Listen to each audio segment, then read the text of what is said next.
ನಮಸ್ಕಾರ. ಓಂ ಶ್ರೀ ಗುರುಭ್ಯೋ ನಮಃ. ಹರಿ ಓಂ.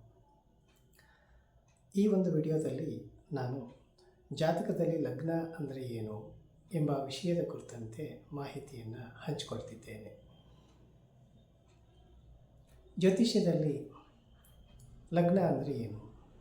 ಒಬ್ಬ ಜಾತಕನ ಜನ್ಮಕುಂಡಲಿಯನ್ನು ಅರ್ಥಾತ್ ಒಬ್ಬ ವ್ಯಕ್ತಿಯ ಜಾತಕವನ್ನು ಅಥವಾ ಜನ್ಮಕುಂಡಲಿಯನ್ನು ಪರಿಶೀಲಿಸಿದಾಗ ಅಲ್ಲಿ ಲಗ್ನ ಎಂಬ ವಿಚಾರ ನಮಗೆ ಕಂಡುಬರುತ್ತೆ.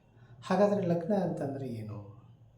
ಇದರಿಂದ ನಮಗೆ ಏನು ಲಾಭ ಅನ್ನೋದನ್ನು ನಾವು ಗಮನಿಸಿದ್ದೇ ಆದರೆ, ಒಬ್ಬ ವ್ಯಕ್ತಿಯ ಜಾತಕದಲ್ಲಿ ಲಗ್ನ ತುಂಬಾ ಮುಖ್ಯ.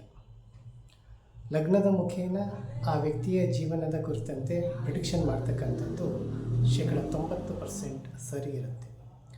ರಾಶಿಯಿಂದ ವ್ಯಕ್ತಿಯ ಜೀವನವನ್ನು ಪ್ರಿಡಿಕ್ಷನ್ ಮಾಡ್ತಕ್ಕಂಥದ್ದು ತಪ್ಪು.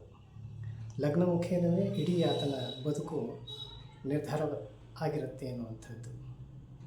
ಹಾಗಾದರೆ ಈ ಲಗ್ನ ಅಂತ ಅಂದರೆ ಏನು ಅಂದರೆ, ಸೂರ್ಯ ಮಗು ಹುಟ್ಟುವಂಥ ಸಂದರ್ಭದಲ್ಲಿ ಯಾವ ದಿಕ್ಕಿನಲ್ಲಿ ಇದ್ದರು ಅನ್ನುವಂಥದ್ದೇ ಲಗ್ನ. ಅರ್ಥಾತ್ ಮಗು ಹುಟ್ಟುವಾಗ, ಅರ್ಥಾತ್ ನಾವು ಹುಟ್ಟುವಾಗ ಸೂರ್ಯ ಯಾವ ದಿಕ್ಕಿನಲ್ಲಿ ಇದ್ದರು ಅನ್ನುವಂಥದ್ದೇ ಲಗ್ನ.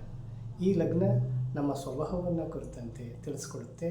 ಹಾಗಾಗಿ ಯಾವುದೇ ಒಬ್ಬ ವ್ಯಕ್ತಿಯ ಜಾತಕ ಪರಿಶೀಲಿಸುವಂತಹ ಸಂದರ್ಭದಲ್ಲಿ, ಜನ್ಮಕುಂಡಲಿಯನ್ನು ಪರಿಶೀಲಿಸುವಂತಹ ಸಂದರ್ಭದಲ್ಲಿ ರಾಶಿಯಿಂದ ಪ್ರಿಡಿಕ್ಷನ್ ಮಾಡ್ತಕ್ಕಂಥದ್ದನ್ನು ಬಿಟ್ಟು ಲಗ್ನದ ಮುಖೇನ ಆ ವ್ಯಕ್ತಿಯ ಜಾತಕವನ್ನು ಪ್ರಿಡಿಕ್ಷನ್ ಮಾಡಿದ್ದೇ ಆದರೆ, ವಿಶ್ಲೇಷಣೆ ಮಾಡಿದ್ದೇ ಆದರೆ, ಅಲ್ಲಿ ನಾವು ನಿಖರವಾದಂತಹ ಫಲಿತಾಂಶವನ್ನು ಪಡೆಯೋದಕ್ಕೆ ಸಾಧ್ಯ ಅನ್ನುವಂಥದ್ದು.